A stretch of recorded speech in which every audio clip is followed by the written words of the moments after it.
ওমানে সড়ক দুর্ঘটনায় প্রাণ হারানো 4 সহোদরের জানাজায় নেমেছিল শোকের ছায়া। প্রিয় সন্তানদের শেষ বিদায় জানাতে গ্রামের বাড়িতে জড়ো হন হাজারো মানুষ। স্বজনদের আহাজারি আর এলাকাবাসীর কান্নায় ভারী হয়ে ওঠে পুরো পরিবেশ। জানাজায় অংশ নিতে আশেপাশের বিভিন্ন এলাকা থেকে ছুটে আসেন হাজারো মুসল্লি। কান্নাজড়িত কণ্ঠে স্বজনরা বলছেন, পরিবারের 4টি প্রদীপ একসাথে নিভে যাওয়ায় তারা দিশেহারা হয়ে পড়েছেন। স্থানীয়দের ভাষ্য, 4 ভাই ছিলেন অত্যন্ত পরিশ্রমী ও ভদ্র স্বভাবের। খুবই মর্মান্তিক একটা বিষয়। একই ফ্যামিলির 4 ভাই একসাথে একই কারণে মৃত্যুবরণ করে, যার দরুন আমাদের শুধু লালানগর ইউনিয়ন নয়, ইউনিয়নের পাশাপাশি আমাদের উপজেলায় কিন্তু একটা শোকের ছায়া বিরাজ করছে। জীবিকার তাগিদে ওমানে পাড়ি জমালেও শেষ পর্যন্ত লাশ হয়ে ফিরতে হয়েছে তাদের।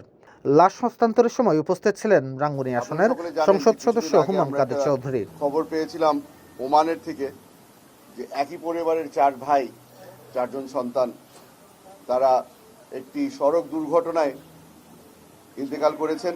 4 জনের নাম শাহিদুল ইসলাম, সিরাজুল ইসলাম, শহীদুল ইসলাম এবং রাশিদুল ইসলাম।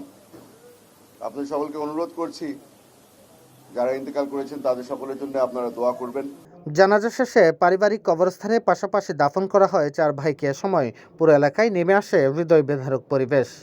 প্রবাসী বাংলাদেশিদের নিরাপত্তা নিশ্চিতে আরও কার্যকর উদ্যোগের দাবি জানিয়েছেন স্থানীয়রা। Slogan, news desk.